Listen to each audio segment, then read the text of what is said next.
All right, welcome to the Be Battle Ready podcast. I'm your host and coach, Anthony Campo. Today I have on with me Zach Poitra. Poitra. I am so sorry. It's all right. La Familia Ayahuasca. I'm doing everything today, but how about you do a better job and introduce yourself, and we'll go from there. Sure. Again, my name is Zach Poitra, La Familia Ayahuasca, also known in English as Ayahuasca Family, and we're at ayahuascafamily.com. We do week-long retreats with four ayahuasca ceremonies, and several other ceremonies in that retreat time frame. It's 7 nights, 8 days. And we do these retreats down in Guatemala on the shores of Lake Atitlan, which is a beautiful lake with spring-like weather year-round. It's really amazing. Our goal is to help people get to know themselves through ayahuasca. Ayahuasca is a medicine from the Amazon jungle that has many components to it. That most notably, it's known for its psychedelic effects, but it's called a medicine, and we would definitely support that term. And it's also could be viewed as a sacrament, and there are actually some Brazilian churches that use it as a sacrament.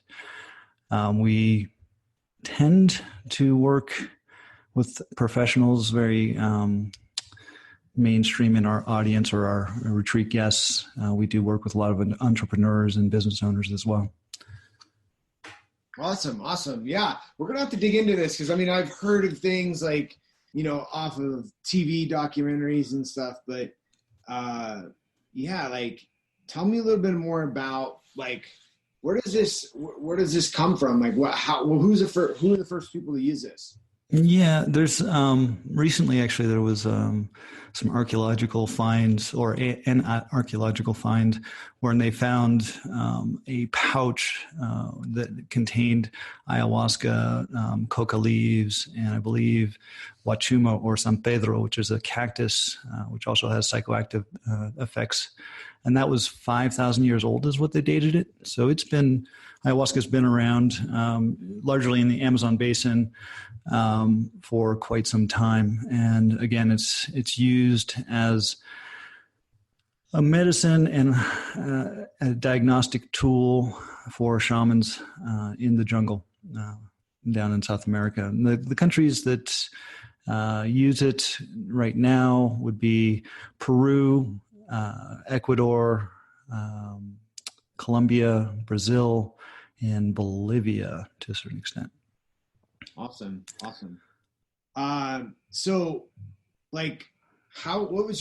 did you get introduced to this, and what was your start? Yeah, I worked in finance for about 10 years as an institutional stockbroker, and was highly dissatisfied in spite of my success from a material standpoint, and started searching. And I came across in my searches or my exploration, came across an article in National Geographic Explorer wherein the author actually drank and participated in several ayahuasca ceremonies and documented her experience. And she, being a journalist, had traveled into some hotspots and had a lot of personal trauma through that and then through life. And she was going through a period of depression. And through the work with ayahuasca, found that it was very, very helpful with that depression and anxiety. And I, without realizing it at the time, was going through both anxiety and depression myself. Never got a diagnosis as such, but looking back, I would definitely say that I suffered from those conditions. And this was back in 2009, and I went down to Peru and participated as a guest on a retreat that included 5 ayahuasca ceremonies and what's called a shamanic tree dieta, which is non-psychoactive but shamanic practice as well as part of that retreat. Came out the other end changed. Felt much more at ease with other people. My depression seemed to have lifted. Felt like I'd worked through some past trauma, childhood trauma, vis-a-vis my stepfather, and then also some other relationship issues, or call it trauma if you want, but past relationship issues, and was like, wow, this is great. And upon leaving the retreat, I was like, this is a big shift and very productive, but I don't know that I'll be doing it again anytime soon. Largely at that time due to time, not so much money, because it was that retreat center was just outside of Iquitos in the Amazon jungle in Peru. Fast forward 6 months, I was down again. And it was during that second retreat that was very similar to the first 5 ayahuasca ceremonies that I was like, hey, I want to get this ayahuasca into my life on a more regular basis, as I saw the benefits. And within 6 months of that second retreat, I had quit my job in finance and moved to Peru full time. And was just planning on doing personal work for a good solid 6 months. But it was during that 6 months that I met my teacher, and ended up staying in Peru for 4.5 years and doing nothing else but ayahuasca ceremonies, shamanic dietas, studying, and in 2011 opened up my first ayahuasca retreat center, which was La Familia Medicina, and down in the Amazon jungle, about 4.5 hours south of Iquitos in Peru, and haven't done anything else since. Just continue the work, and it's been an amazing path, and very rewarding. I get to see people come in with their masks on, their various neuroses and so forth, and see gigantic transformations within a week's time frame. And don't get me wrong, I'm not saying ayahuasca is a magic bullet. However, it does create big shifts that stick.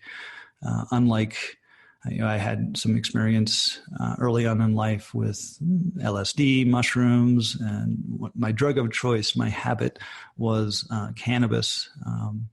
And while all of those substances had been helpful in my life, nothing really provided the dramatic shifts that ayahuasca has. Okay. You said, did you try traditional forms of like therapy or anything like that? I mean, you weren't, did you have any experience with any of that? Or like, I know you mentioned that you were unaware that you did have the signs of depression and stuff, but was there anything else prior to that? Well, yeah, in my recognition that there was, quote unquote, something off or something wrong, while I didn't recognize that I had depression and anxiety, I did start to do things like Landmark Forum. I also did 10-day Vipassana retreat, and I was doing some stuff with NLP. And what I found, with the exception of the 10-day Vipassana retreat, I found the other modalities to create a workshop high, wherein I was like, psyched up at the end of the workshop, like, oh my God, this is life-changing and so forth. And then it just kind of very quickly backslide into old habits and old ways of being. Again, I point out that the 10-day Vipassana retreat, that was significant, and it gave me a good solid meditation practice that I keep to this day. As it relates to therapy, traditional therapy, no, until recently. And I found that the combination of traditional therapy and ayahuasca, particularly with a therapist who has an understanding and a background in psychedelics and or ayahuasca specifically, it can be a powerful combination. And we actually, when people come work with us, we refer them to Dr. John Sheely, PhD, who we work with personally, both myself and my wife, and he's really, really good at preparation and for ayahuasca retreats and post-retreat integration. He's able to really key in on our blind spots so that on the preparation side, we can kind of have an intention what to look at going into the retreat, and then post-retreat integration, keeping us on task as to the integrating the lessons learned during the ayahuasca ceremonies and the retreat as a whole. Awesome. So, I mean, you talked about how the actual retreat and the process actually helps you work through things. Like what do you think is the actual function that it's doing, like versus going, and obviously NLP is supposedly pretty good, right? Mm-hmm. You know, these landmark forums, I've had experience with that. I've had coaches that have been trained in NLP and all that. But what's happening, right? What's the mechanism? You take this, you're on this retreat, and where you're stuck and not able to work through. What's the mechanism that's happening there? Well, this is where we get a little esoteric, or maybe a lot esoteric. Looking at a person from a shamanic viewpoint, it's or the way we look at it and how the ayahuasca medicine works, is that you've got the physical body, you've got the mental and emotional bodies, and then you also have the energetic bodies, and they're all very much interconnected. And I do believe that mainstream science and psychology is agreeing with that now, although it's not quite mainstream in the clinical sense or clinical practice. So what ayahuasca does is that it hits at all of those levels and goes through and literally cleans out what you might consider or call channels, energetic channels. And this coincides very well with the Chinese medicine meridians, and then in the yogic or Ayurvedic medicine, it would be the nadis. These are all these channels that run through the body, and they connect in very much with on an energetic level, emotional level, and also mental level. And what ayahuasca does is goes through and opens those channels up, clears them out such that they are operating at an optimal level as they should. And when we're out of balance in those channels, we feel dis-ease, and that can manifest in something like depression, anxiety, neuroses, and or in some cases, actual physical, particularly over time, physical ailments such as autoimmune and that sort of thing. And so what ayahuasca does, again, goes through and cleans those channels out, gets things so that they're operating on a optimized or at an optimized level, and everything is in balance. And when that happens, we feel at ease, and we feel good. We feel connected to others, to what you might call nature, divine, God, however you want to, whatever terms you want to use around that. And it's through that the healing happens. Now, I don't want to try to try to put forth ayahuasca as a magic bullet, because there are other practices and approaches that may be used in addition to ayahuasca, such as therapy, or other practices such as the shamanic dieta, which is another gigantic conversation that probably not too big for this podcast. Does that make sense? Yeah, absolutely. So, I mean, I understand. I mean, definitely. I think a lot of what these things do, right? Like, is get to that point where people are allowed to, like, just let go and basically, like you said earlier, like face what they don't want to face. Yeah, exactly. And that's the medicine or ayahuasca pushes these things that are holding us back to the surface so that we can fully face them and release them versus pushing them to the side, repressing them, hiding them, and so forth, which is the human tendency without practices or help from some sort of coach or therapist. Ayahuasca really pushes them to the surface, and they can be released.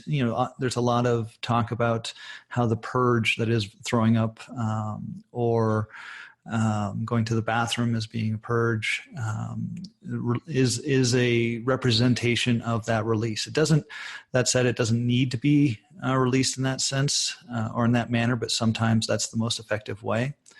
And the thing we were talking a little bit earlier about therapy, and therapy does a good job of intellectually working through stuff, but there is a lot of, or there's a school of thought that is gaining traction in the world of therapy, where a lot of this trauma and the things that are blocking us are held literally in the body. And this is where ayahuasca is different from other psychedelic compounds, is that there is a very large somatic or body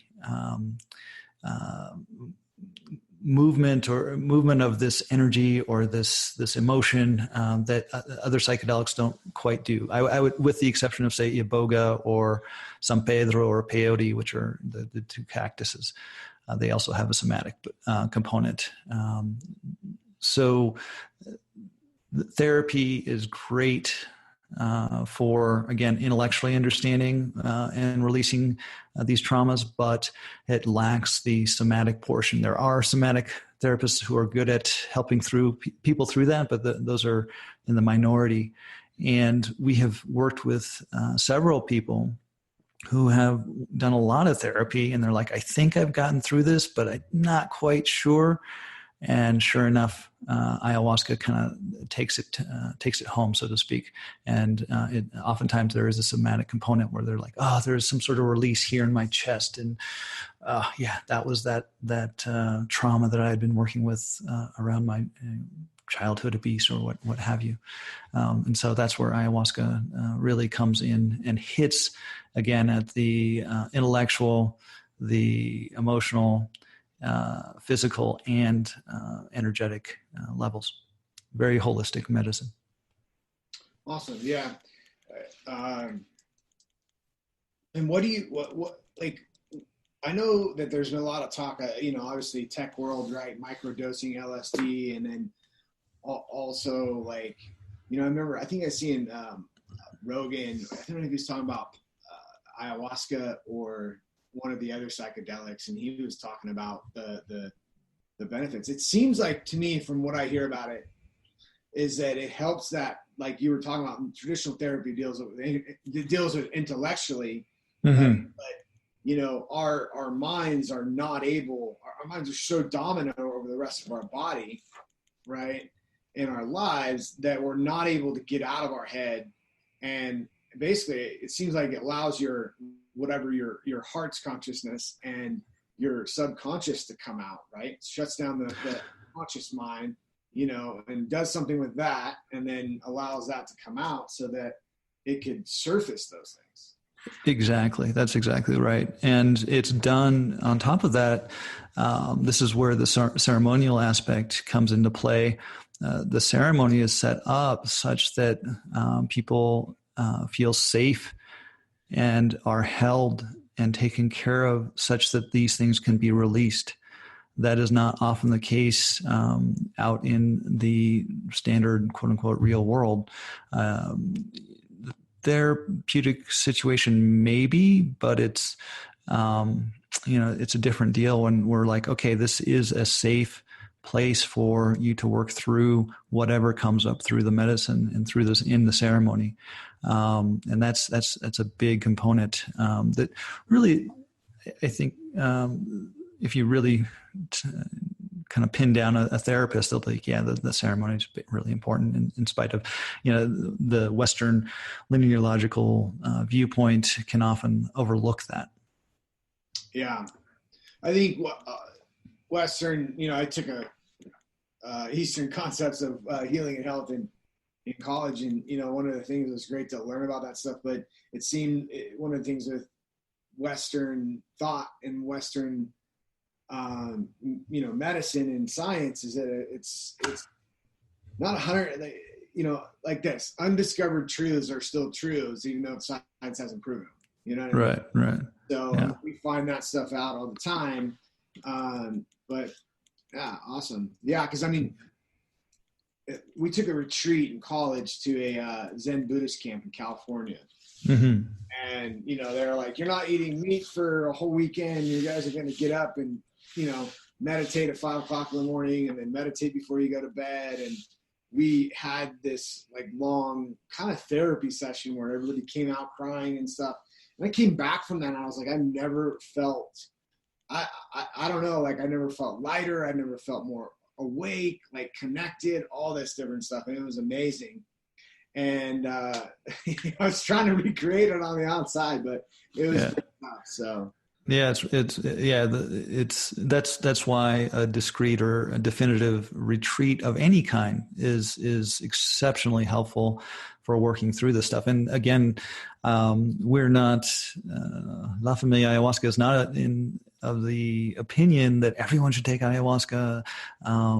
This is the best thing ever. No, in some cases, a retreat, meditation retreat, like you're talking about, is totally appropriate. Some cases, therapy is totally appropriate.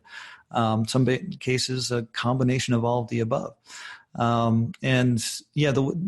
do not want to speak poorly of Western medicine. I think it's been extremely helpful, and along with technology. My teacher in the jungle, when it was appropriate to take antibiotics, I had an ear infection. I worked with it with ayahuasca because ayahuasca has some antiviral, antifungal, and antibacterial components to it. And I was like, okay, I'm going to work with it with ayahuasca first. But I had waited too long and the infection had gotten too deep and it just didn't work. And he's like, go get some antibiotics by all means. And that was totally appropriate. And I think we need to, there are some people out there who get into plant medicines and so forth and try to completely avoid Western medicine. And I would say I disagree with that. There are appropriate situations. And you don't want to go to a shaman for a broken arm. You want to go to a doctor who can set that arm. The shaman's going to sing for your arm, and that's not going to do much. Yeah, for sure. So like, how do someone goes to retreat? What does it look like when they come back? Like, how do they maintain this, or how do they turn this into continuous practice? Yeah, it's we offer quite a few suggestions, and it's really an interesting thing with ayahuasca and ayahuasca retreat.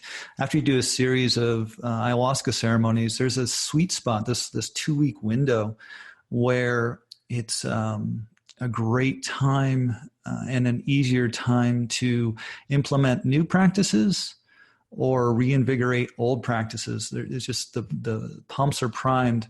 And, we suggest things, meditation. I'm a meditator. My wife's a huge meditator as well. And so we like that, but not everyone has the discipline or the necessarily desire to sit for 20 minutes to an hour every day. But that's one suggestion. Other suggestion is going out and spending a lot of time on a regular basis out in nature, because that is very balancing, very calming, and can help one kind of take the time to remember the lessons that were learned during retreat. Other things are like yoga that are more physical, somatic, tai chi, qigong, therapy, and float tanks. Doing the sensory deprivation float tanks are a great integration process as well. The thing that all of these have in common are one, taking time and space for oneself in general, taking care of oneself, and that again provides an opportunity to look back and just remember those lessons learned during the ayahuasca retreat. The at the same time, I know plenty of people who have gone through ayahuasca retreats and they'll go home and don't do any integration, and yet their lives have changed. They're relating to people in a different way, in a positive way. They're feeling more connected. They're noticing they're just, for whatever reason, they're just suddenly taking care of their bodies, eating better food, exercising, and that sort of thing, in a way that they hadn't before. But to maximize one's retreat experience, we do suggest these other integration techniques, which again, meditation, yoga, qigong, going out into nature, doing float tanks, on our float tank sessions on a regular basis. Yeah. Yeah, that's awesome. One of the things that I've really kicked around, I've had a lot of meditation experience and started learning more about chakra meditation this year. And understanding, energy flow and the importance of that. But it's so funny that, everything with physical in these practices has to do with, being calm, right? But, from 2012 to 2015, I trained for about an hour and a half a day doing like functional fitness and heavy lifting and all this other stuff, right? And for me, like up until that point, like that completely shifted a mindset and shifted. I wasn't really training for an event. I was just training to train, right? Kind of like meditate. And and now that I meditate, I'm like, this is there's some similarities, though some differences in both, but like there was a presence just about getting that blood to flow like it is, and having to, I've even considered working with clients of like taking them through, hey, think of this piece of trauma, right? And using a physical aspect or physical component, something like that seems challenging to them to overcome that and visualize overcoming that. But I would love to see more integration between both those practices, because I think that, what one side misses is that actual like exertion, like that physical exertion, not talking about bodybuilding or anything like that. That's lying on the floor and you completely just, maybe it's 5 minutes, maybe it's 10 minutes, maybe it's 20 minutes, all different durations, and they're all different types of workouts, right? Where it's spiritual in its sense. Like if you do it right, it's spiritual in its own sense. So absolutely. I mean, that's the word yoga, in a traditional sense, it means to yoke and connect this body and mind to the divine. And so the whole idea is to get out of the head. So when you do exercise, particularly with an increased level of mindfulness, you're getting out of your head and into, how am I moving here? Oh, adjust there. Okay. Oh shit. I feel my body's just buzzing after this intense set of, say, Tabatas or what have you. And you're embodied, we're really big into that. And that's, again, part of the work with ayahuasca, is it gets us out of our head and into our bodies, and aware that we have a body. And it's interesting how, when we get out of our head and into our body, and particularly start working with our heart, how much more information is actually received that way than in the mental loops that our mind tends to go through. So yeah, I agree completely that is something, particularly in the West. I worked with, my wife and I have studied this teacher, Reginald Ray, who's a student of Chogyam Trungpa Rinpoche, a Buddhist, Tibetan Buddhist lineage. And he talks about how in the East, they are very much embodied. And so they don't really have to talk much about getting into their bodies, because it's already part of the culture. Whereas in the West, it's the opposite. We're very much in our head and not in our body so much. And so we need to, in the East, they really focus on the mind and working with how the mind is working. Whereas in the West, we need to flip that, get into the body, get out of the mind. And that's where we can really balance things out. Yeah, absolutely. It's like, if you look at it from like step back and look at the world, right? And East versus West, and it's like the biggest, uh, you know, once they converge, what's the yin and yang, right? If Yeah. they're both holding, both holding the sides, and if they can just finally come back together and blend, I think in a number of different areas that, Yeah. Yeah. you know, Yeah. And as it relates to entrepreneurs and business owners, what we come across is, yeah, a lot of left brain, analytical, in the mind, and that's an imbalance. And at this go go go go, if I want to hit up level my business or up level my life, I just keep driving and doing it more and more and more. And with work with ayahuasca, it knocks them out of their head and get them into their body, get them into the right side of the brain versus the left side of the brain, and go, oh, wait a second, there's this flow point. We've been hearing, there's a recent book out about, a couple of books out about flow and flow states, and entrepreneurs and people in tech are realizing, oh, I need to be in that flow state to be effective. And that's the this concept you may know of called Wu Wei, which is active non-doing. That is, it's not that you're not doing anything, but you're not trying to crush it all the time, because when you try to crush it, you get out of the flow into the left brain, and it actually creates anxiety and tension, and it slows things down. And it's through these other practices, whether it be ayahuasca, meditation, or embodiment through exercise, that we get more into the body, more into the right brain. And it's like, oh, whoa, there's the intuition. Oh, whoa, that's where great ideas come from. And in those great realizations in history, I forget the scientists. It seems like every scientist who had the big ideas, it was always when they were like dreaming or in the bathtub, or when they weren't focused on the problem, the solution came through.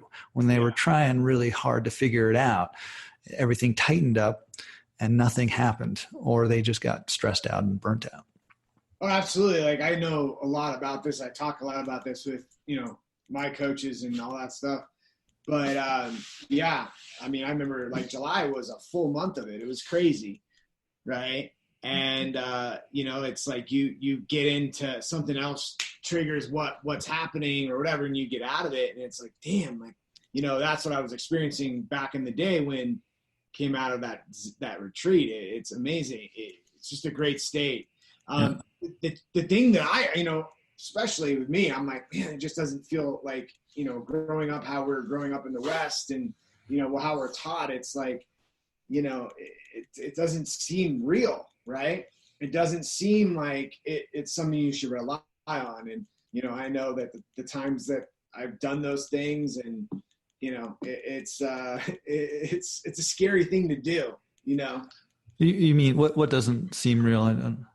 Well, like being in that flow state and making decisions in that flow state, right? Okay. And it's always because your logical sides, it doesn't make sense, right? Yeah. Well, it when we start to play in that space, and this is where people have a difficulty in ayahuasca, is when they resist going more into the right side of the brain, more intuitive and more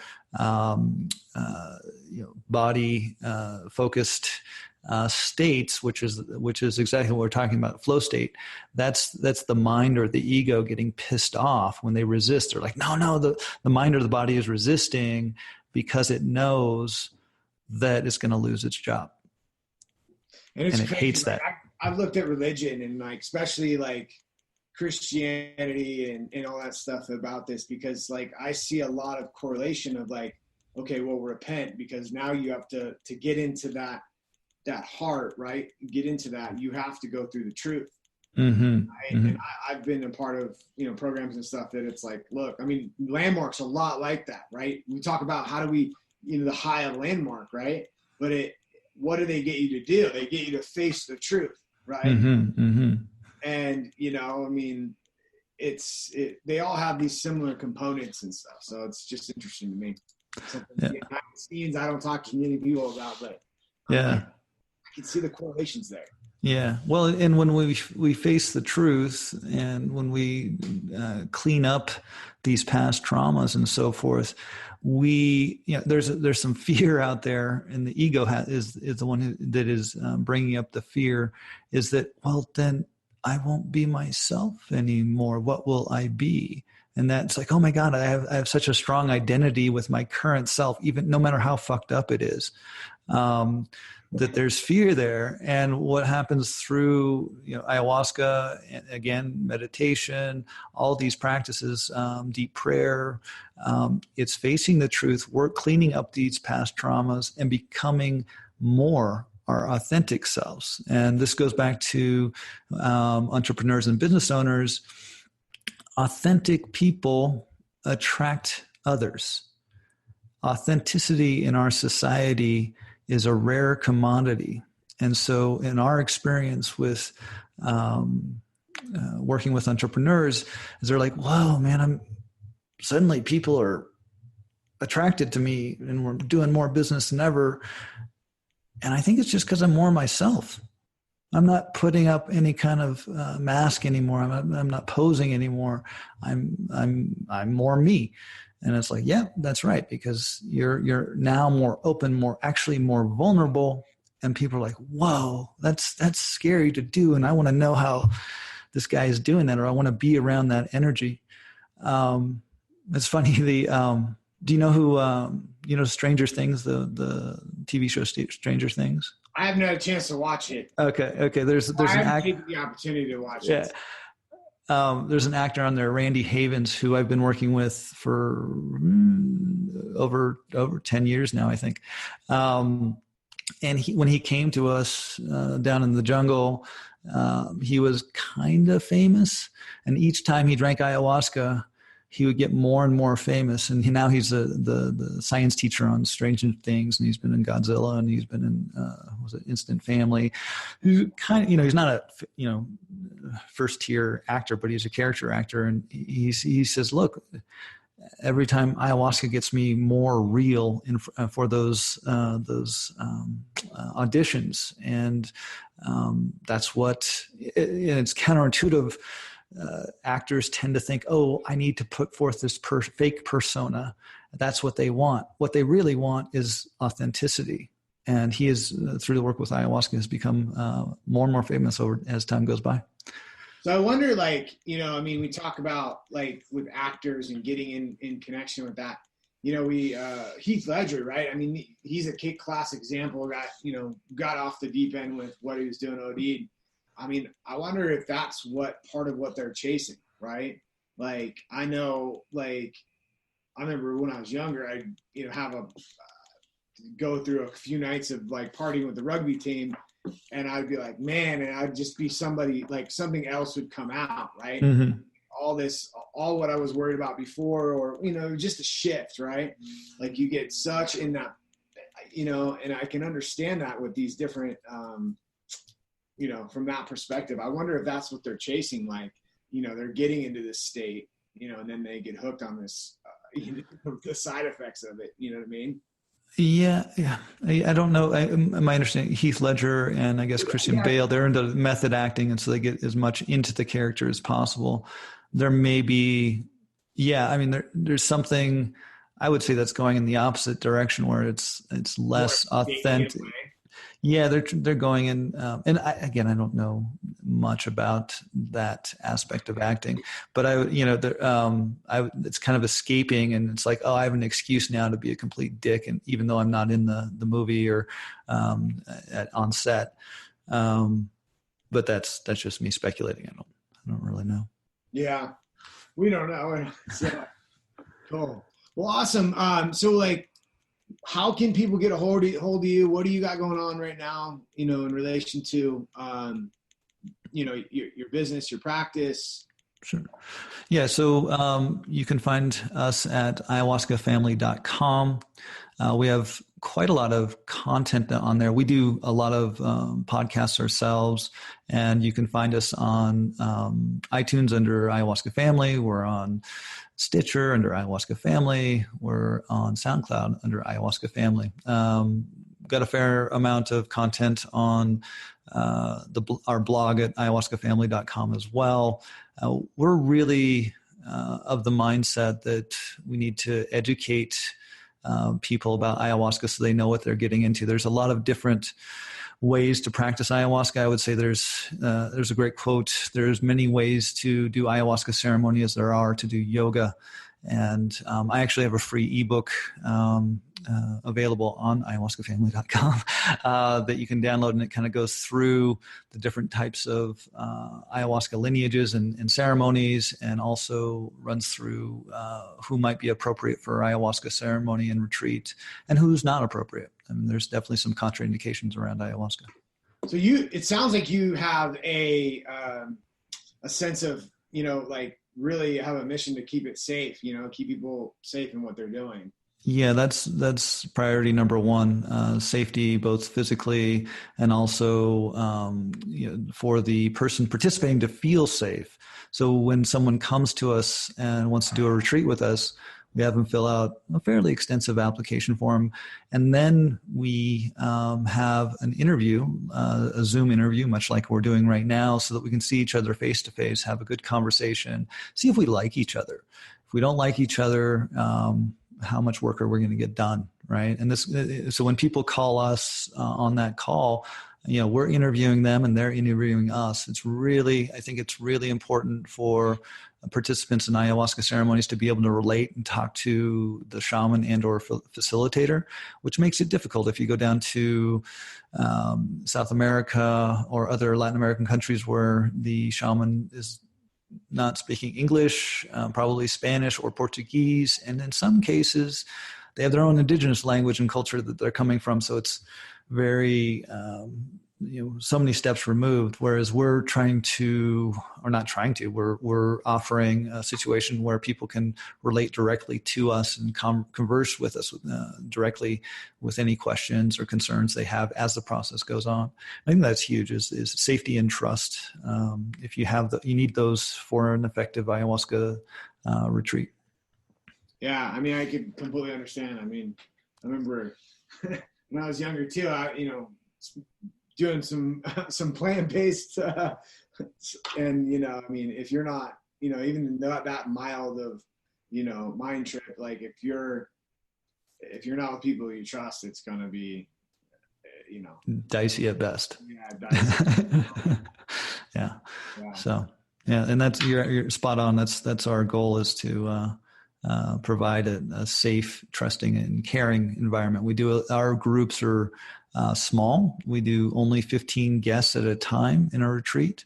There are retreats out there. Most retreats run about 25 to 30 people in their retreats. There's one in particular down in Costa Rica that runs them with up to 70 or 80 people in a ceremony, which really hard to provide a lot of personal attention in that kind of environment.